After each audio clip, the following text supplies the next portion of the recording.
이한교회는 워낙 설교단과 회중석이 가까워서 좋은 것 같습니다. 예, 너무 잘 보여가지고 오늘 본문을 중심으로 모세의 갈대 상자가 우리에게 주는 영적인 교훈과 도전에 대해서 한번 생각해 보려고 합니다.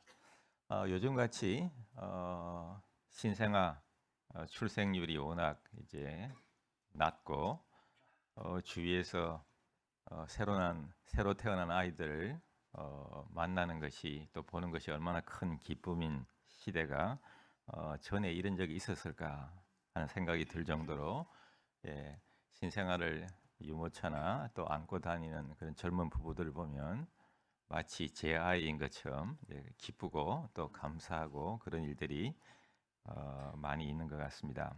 이처럼 우리 가정에 태의 열매로 하나님이 허락하신 선물인 아이나 자녀의 출생은 우리에게 있어서 최고의 희열이요, 기쁨이요, 또한 생명에 대한 경외감을 느끼게 하지 않나 하는 생각이 듭니다.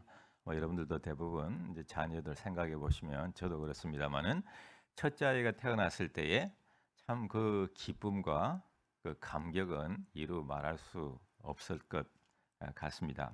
그런데 오늘 본문 속에 등장하는 이 아이는 기쁨과 감사와 감격의 시간이 되어야 될 터인데 태어나자마자 바로 죽어야 될 운명에 있는 그런 상황에 처해 있는 아이라는 걸 생각하면 오늘 본문이 그렇게 만만치 않은 본문으로 시작될 것이다 라고 하는 그런 암시를 주기에 충분한 것 같습니다. 세상에 아마 이런 기구한 생명, 이런 기구한 운명이 어디 있겠습니까? 태어나자마자 바로 죽임을 당할 수밖에 없는 그 아이가 바로 누구죠? 모세였습니다. 발음도 아주 우리말하고 비슷해요. 그죠? 못에서 건져냈다. 모세. 발음도 굉장히 적절하다고 생각합니다. 어쨌든 물에서 건져낸, 못에서 건져낸 아이. 사실 모세는 이제 건져냄을 당한 아이라고 하는 뜻을 갖고 있죠. 모세의 생애가 굉장히 파란만장했습니다만은 어쨌든 하나님께서 오늘 이 모세의 어린 시절의 구해냄, 건져내는 사건들을 통해서 하나님께서 앞으로 장차 이루실 출애굽의 위대한 과업, 그 과업을 이루기 위해서 하나님께서 어떻게 얼마나 섬세하게 모세의 생애에 아니 출생부터 범상치 않았고 사망에도 사실 신명기 34장을 보면 이제 모세가 이제 죽는 장면이 기록되어 있지 않습니까? 가나안 땅을 목전에 두고도 하나님이 모세에게는 가나안 땅 입성을 허락하지 않으셨습니다. 그리고 더 우리에게 약간 충격으로 다가오는 것은 특히 저에게 심지어 하나님께서 모세가 죽었을 때에 가나안 입성도 허락하지 않으셨지만 지금까지도 모세의 무덤이 어디 있는지 무덤의 위치도 알지 못해요. 하나님께서 철두철미하게 놀랍게 들어서셨던 하나님과 직접 대면했던 그 온유함이 지면의 모든 사람보다 더 뛰어났던 성했던 모세지만 하나님은 그를 철두철미하게 생의 마지막을 잊혀짐의 역사로 만드셨어요. 어찌 보면 이런 역사 때문에 우리가 모세를 더 기억하고 있지 않는가 가정해 봅시다. 하나님께서 모세의 무덤을 아주 멋있게 많은 사람들이 눈에 잘 띄는 곳에 세워놓았다고 보십시다. 그 후임자인 여호수아가 제대로 목회했겠습니까? 저는 이런 점에서 오늘 시대를 살아가는 많은 은퇴를 앞두고 있는 목사님들에게 주는 교훈과 도전이 있다고 생각합니다. 우리는 잊혀지지 않으려고 노력해요. 하지만 하나님 앞에서 때로는 잊혀질 수 있는 용기와 믿음이 필요하다고 생각합니다. 사람들 앞에 기억되려고 애쓰는 것이 아니라 하나님 앞에서 기억되려고 노력하는 것, 그것이 더 소중하고 더 귀한 일이기 때문입니다. 오늘 이 말씀이 우리 신경 목사님에게 주는 말씀은 아니에요. 여러분들 이상하게 적용하시면 안 되고, 여하튼 참 모세는 여러 가지로 저에게도 많은 교훈을 준다고 생각합니다. 자, 근데 왜 태어나자마자 죽을 기구한 운명이었을까? 이 배경을 이해하기 위해서는 오늘 본문 출애굽기 2장보다 바로 전장인 출애굽기 1장을 읽어야 되죠. 뭐 다 읽을 수는 없지만 1장 22절에 보면 그런 내용이 나오죠. 모세가 태어날 당시 바로 애굽의 왕이 바로 왕이었는데, 바로가 이스라엘 자손에게서 신생아가 태어날 때에 여자아이는 살려두고 남자아이는 다 죽이라고, 그러니까 나일강에 던져버려서 익사시켜버리라고 하는, 쉽게 말하면 히브리 민족에 대한 현대판 제노사이드, 인종 청소를 시키도록 그런 엄명을 내려놓았다는 것이죠. 바로 애굽, 날아가던 새도 떨어뜨리던 그 막강한 애굽의 바로가 내린 칙령입니다. 그럴 때도 모세는 살아남았죠. 모세가 살아남았던 과정들을 하나하나 찬찬히 읽어보노라면, 모세 한 명을 살리기 위해서 하나님께서 때에 맞게 절대절명의 시기마다 기가 막히게 하나님께서 뭐죠? 돕는 손길들을 예비시켜 놓았던 것을 알 수가 있습니다. 저도 되돌아보면 제가 이곳까지 오기까지 물론 에베네셀에 하나님의 도움이 손길이 있으셨지만, 하나님께서 기가 막힌 때에 순간순간마다 여러 가지로 부족했던 저를 도우셨던 수많은 믿음의 선진들과 선배들이 있었음을 기억하고 감사한 마음을 갖게 됩니다. 저만 그렇겠습니까? 여러분들도 한번 되돌아보십시오. 물론 여러분들이 잘나고 똑똑하기도 했겠지만 그것만 갖고 다 여기까지 올 수 있었겠습니까? 여러분들이 무시해서가 아니라 솔직하게 되돌아보면 하나님의 도움의 손길이 있었고, 또 하나님께서 돕는 손길들을 기가 막히게 적재적소에 때마다 크로노스의 시간 속에서도 또 카이로스의 시간 속에서 하나님께서 기가 막힌 사람들을 예비시켜 놓았기 때문에 오늘의 제가 있지 않은가라는 생각이 들면서 하나님을 향한 고마움과 감사, 또 저를 도우셨던, 인도해 주셨던 수많은 사람들을 향한 고마운 마음이 다시 한번 새록새록 떠오르는 시간인 것 같습니다. 자, 이 기관 운명인 모세를 살렸던, 쉽게 말하면 이 바로의 불의한 명령에 저항했던, 그죠? 소수의 사람들이 있었는데 공교롭게도 이들이 다 모세의 생명을 구하는 데 큰 도움을 주었는데, 이들이 다 공교롭게도 다 여성들이었다. 물론 이제 조금 기분이 언짢은 부분도 있어요. 왜 남자들은 다 뺐지? 의도적으로 뺀 것 같지는 않지만 어쨌든, 자 보십시다. 첫째는 출애굽기 1장에 보면 히브리 산파 시브라와 부하가 있죠. 이들은 분명하게 바로로부터 남자아이는 죽이라는 명령을 받았음에도 불구하고 그 명령을 지키지 않았죠. 17절에 보면 1장 17절, 산파들이, 즉 히브리 산파들입니다. 하나님을 두려워하여 애굽 왕의 명령을 어기고 라고 시작합니다. 서슬펄은 애굽 왕의 명령이에요. 부탁도 아니에요. 명령이에요. 칙령이에요. 그런데도 어떻게 했어요? 어겼다라고 기록합니다. 어떻게 이런 용기가 나왔을까? 도대체 어디에 믿는 구석이 있었길래? 본문은 바로 그 앞부분에 산파들이 하나님을 두려워하여라고 기록합니다. 어찌 보면 지극히 평범한 산파들이었지만 이들은 누구를 두려워하는지를 알았습니다. 여러분들은 누구를 두려워하십니까? 산파들은 잠시 있다가 없어질 세상 권력인 바로 힘이나 권력을 두려워하지 않았습니다. 이들은 누구를 의지해야 되는지, 누구를 두려워하는지를 분명히 알았던 분들입니다. 이 구절을 보면서도 굉장히 마음에 찔림이 많아요. 내가 과연 이런 삶을 살아왔는가? 아니 앞으로도 그런 마음 자세로 살아갈 것인가? 여러분들은 어떻습니까? 불편하십니까? 이 말씀이? 내가 누구를 두려워하고 살아왔는가? 아니 앞으로 내가 누구를 두려워하고 살아갈 것인가? 성도 여러분, 참으로 두려워할 자를 두려워하고 살아갈 수 있게 되기를 바랍니다. 두려워할 필요가 없는 그런 세상을 두려워하지 않기를 바랍니다. 두 번째는 하나님께서 어린 모세를 그 안에 누이고 태우고 나일강에 띄운 이 갈대 상자는 역청과 나무진을 칠한 상자였다라고 본문은 기록합니다. 이 역청이 뭐고 두 가지가 나오죠.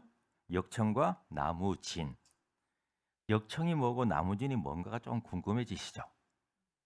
별로 궁금해하시지 않는 분들도 계실 것 같은데, 자, 역청과 나무진이 뭘까? 역청은 이제 지금 우리로 치면 콜타르 아시죠? 예, 아스팔트 포장할 때 옛날 어렸을 때 저 기억이 많이 나요. 아주 시꺼먼 콜타르를 이제 도로에 바르죠. 아주 굳으면 견고해지죠. 딱딱해지죠. 물이 전혀 스며들 수가 없죠. 일종의 뭐 기름이다, 지방이다라고 보는 분들도 계시고, 어쨌든 기름이든 지방이든 물이 스며들지 못하게 막는 역할을 하고, 또 나무진, 말 그대로 나무에서 나온 진액인데 그냥 나무에서 짜낸 진액, 흘러나온 진액도 뭐 송진 같은 것도 여러분들 마르면 얼마나 딱딱해져요, 그죠? 송진 상상을 초월하게 딱딱해지거든요. 근데 학자들의 연구에 의하면 이 나무진은 나무를 태워서 얻은 진액이라고 생각을 합니다. 자, 그러면 이 갈대 상자를 그냥 갈대 상자로 말 그대로 나일강이니까 수많은 쉽게 구할 수 있는 그 파피루스죠. 갈대를 구해 가지고 나무 상자로 엮어서 띄웠다면 아마 오래 띄워져 있기가 쉽지 않았겠죠. 그런데 두 가지 종류 무죠, 그죠?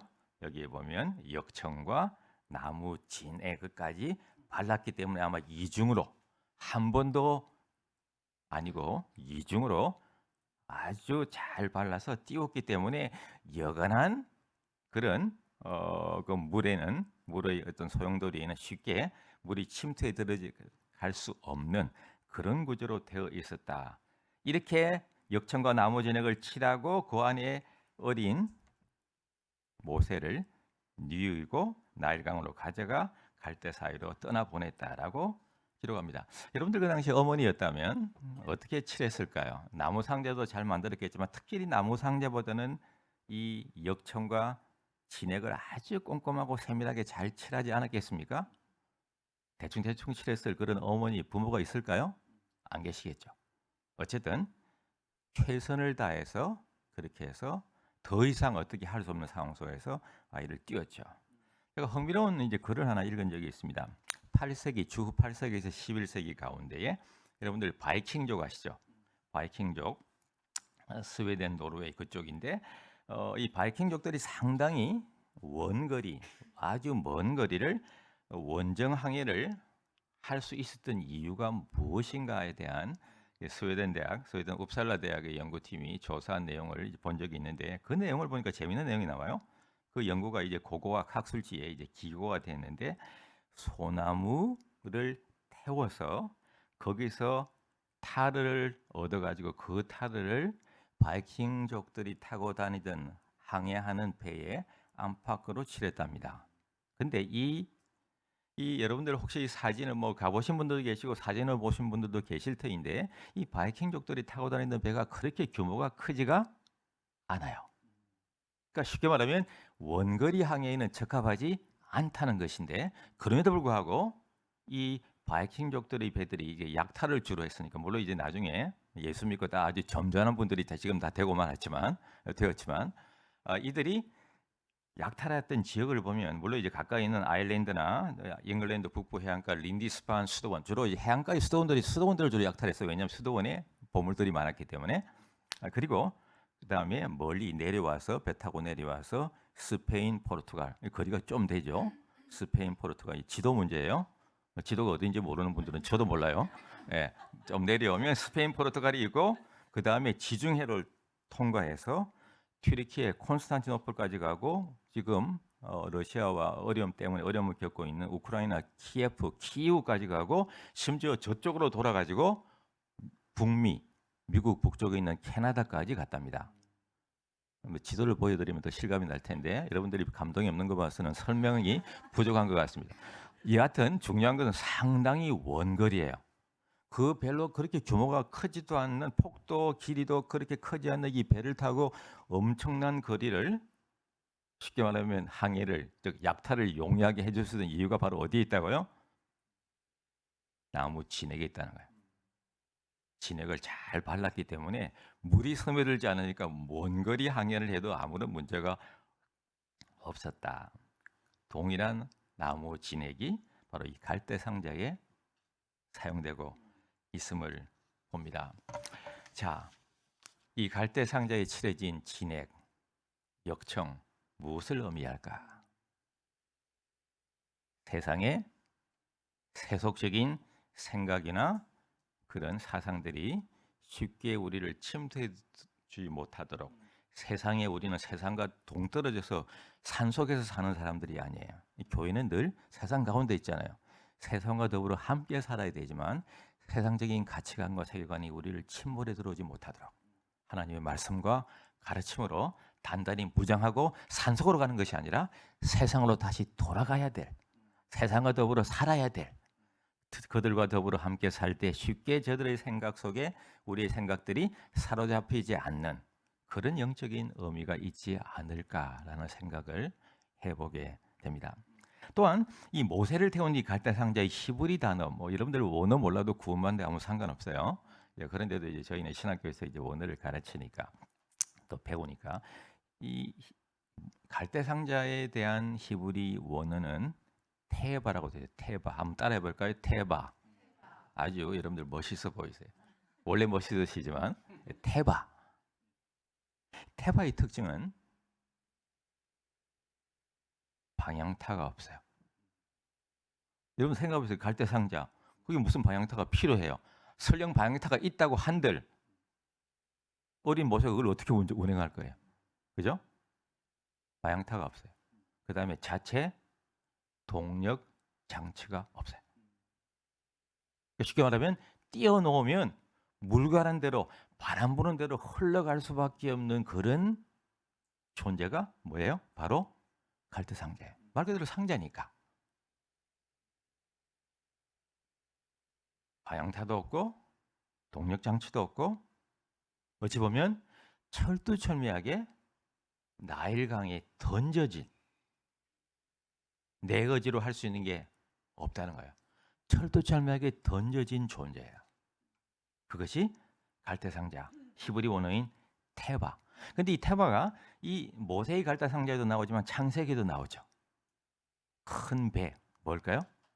그렇죠. 노아의 방주. 노아의 방주도 원어에 보면 테바로 되어 있어요. 그러면 두 갈대 상자와 노아 방주가 똑같은 히브리어 테바로 되어 있다고 라는 생각이 들죠. 차이점이 뭘까요? 규모에 있어서 상대가 안 되죠. 갈대 상자는 기껏해야 한 5cm, 보통 이제 제가 책을 찾아보니까 한 3개월 되었으니까 3개월 되면 한 65cm 정도 아이가 자라, 65, 67 왔다 갔다 하긴 하지만, 그러니까 그보다 좀 더 컸겠죠. 아주 클 필요는 없고 그 정도 사이즈고, 노아의 방주는 대충 계산해 보면 규모가 135m, 조금 왔다 갔다 하지만 한 137m 정도. 그러니까 규모에 있어서 비교할 수 없죠. 엄청난 규모의 차이를 가져옵니다. 근데 갈대 상자나 모세, 노아의 방주나 공통점이 있어요. 뭘까요? 노아 방주도 여러분들 창세기 보세요. 눈을 몇 번 닦고 읽어봐도 거기에는 장광고, 넓이, 높이, 폭, 여러 가지 상세한 설명이 재원이 나와 있지만 거기는 암만 눈 닦고 읽어봐도 동력 장치가 없어요. 방향타도 없어요. 그러면 그 큰 배가 40일 동안 온 홍수와 온 땅을 충만하게 채우고 창일했을 때에 이 배가 할 수 있는 게 뭐예요? 동력 장치도 없고 방향타도 없어요. 동력 장치가 없기 때문에 방향타는 아무런 의미가 별로 없죠. 동력이 있어야 방향타가 중요하지만 철두철미하게 내던져진 존재가 노아의 방주예요. 이거 똑같아요. 자, 그러면 어떻게 살아남아요? 누가 노아의 방주와 갈대 상자를 어거해 가고 인도해 가고 어떻게 되었나? 어떻게 될 것인가? 선장도 물론 없어요. 선장이 있을 필요가 없죠. 방향타도 없고 돛도 없고 닷도 없고 스티어링 키도 없고 당연히 엔진도 없고 누가 그 배를 인도하시고 누가 그 배의 선장이고 누가 그 모세의 갈대 상자를 지키시고 인도하시고 보호해 주신다는 걸까요? 그분은 바로 하나님이라고 하는 사실을 믿으셔야 합니다. 때로는 우리가 철두철미하게 내 던져진 존재, 내가 할 수 있는 거라고는 하나도 할 수 없는, 어찌 해야 될 바를 알지 못하고 있는 그 순간에도 하나님께서 노아의 방주를 인도하셨고 지키셨고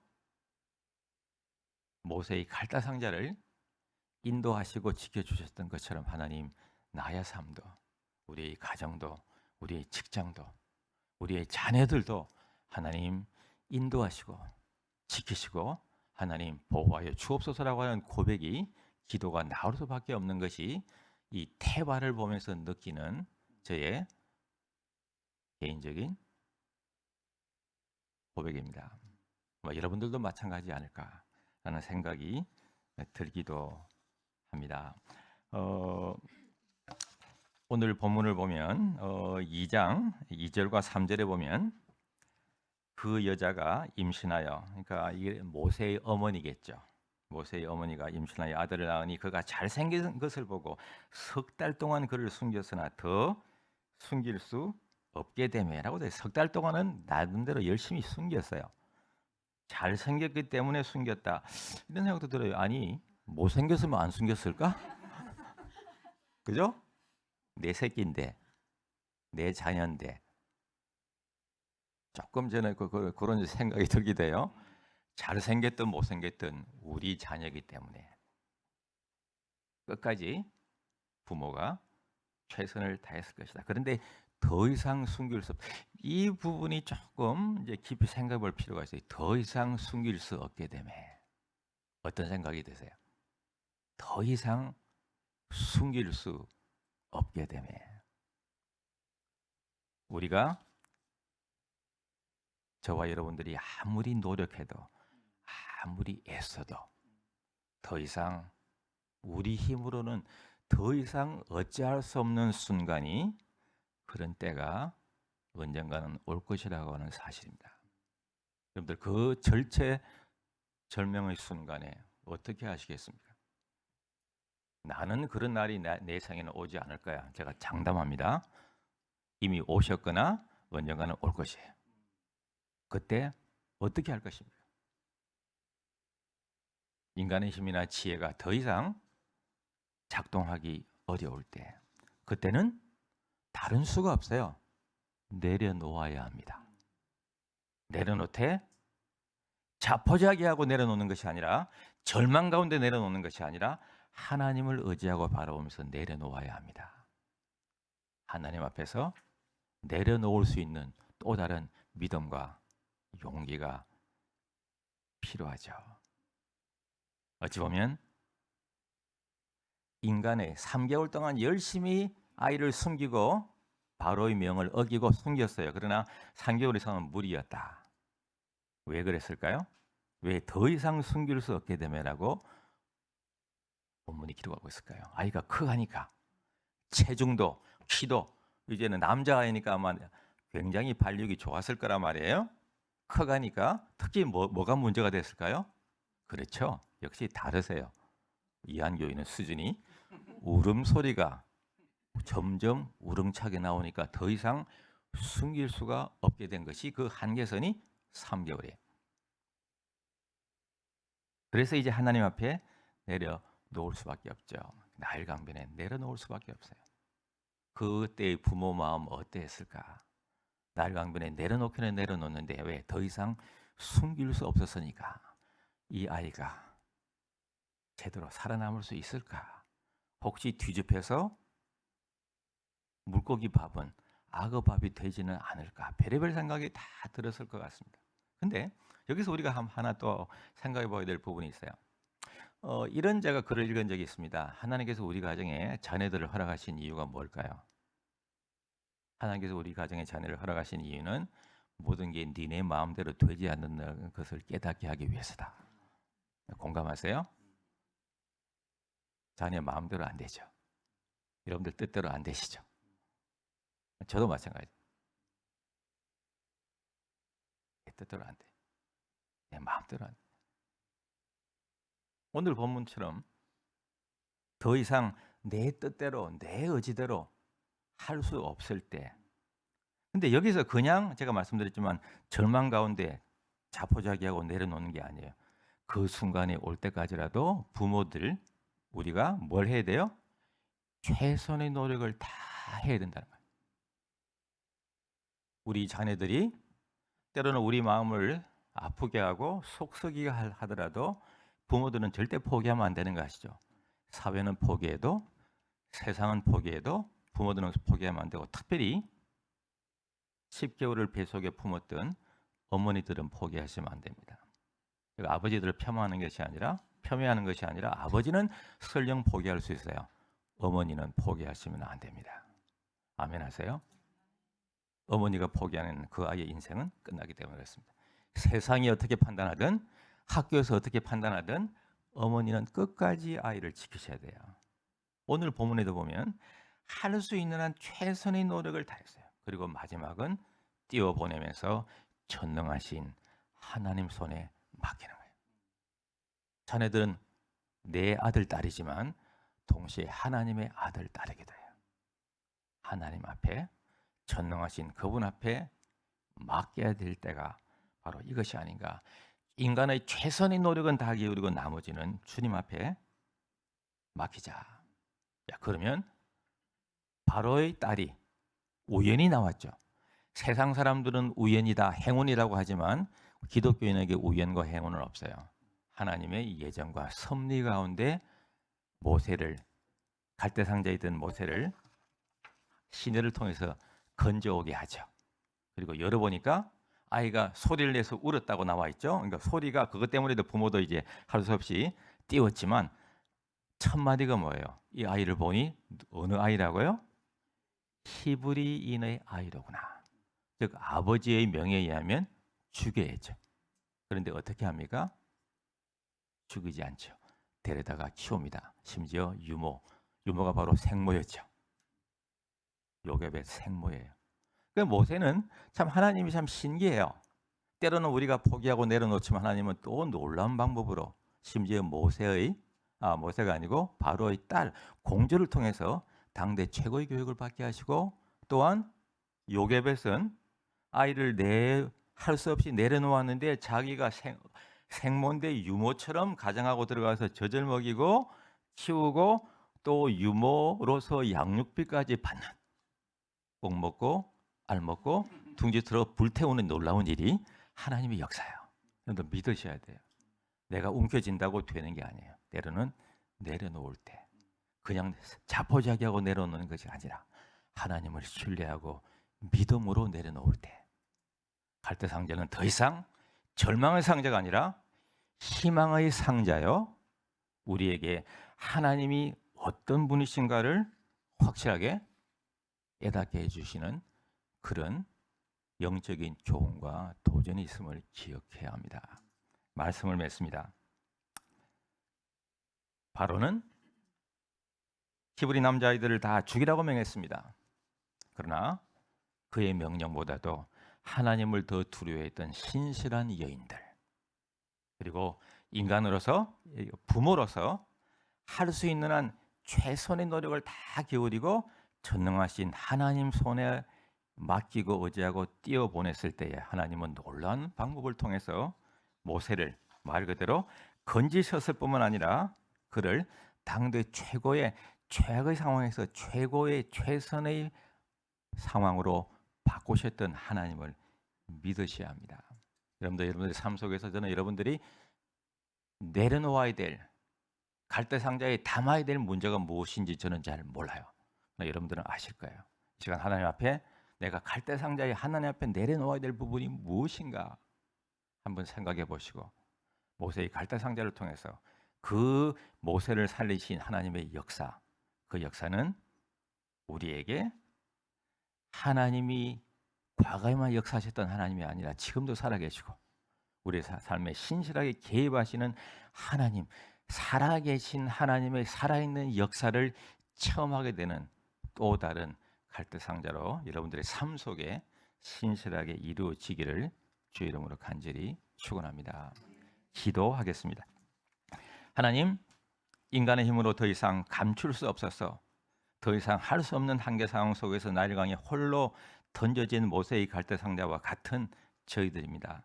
저희를 둘러싼 환경이 결코 쉽지 않지만 하나님, 곧 침몰할 것 같았던 갈대 상자를 인도하시고 지켜주셨던 것처럼 하나님, 저희를 불쌍히 여기시고 긍휼히 여기시고 저희를 하나님 인도해 주셔서 하나님의 살아계심을 새롭게 체험하는 우리 모두의 갈대 상자가 있어지게 하옵소서. 감사하며 예수님 이름으로 간절히 기도하옵나이다. 아멘.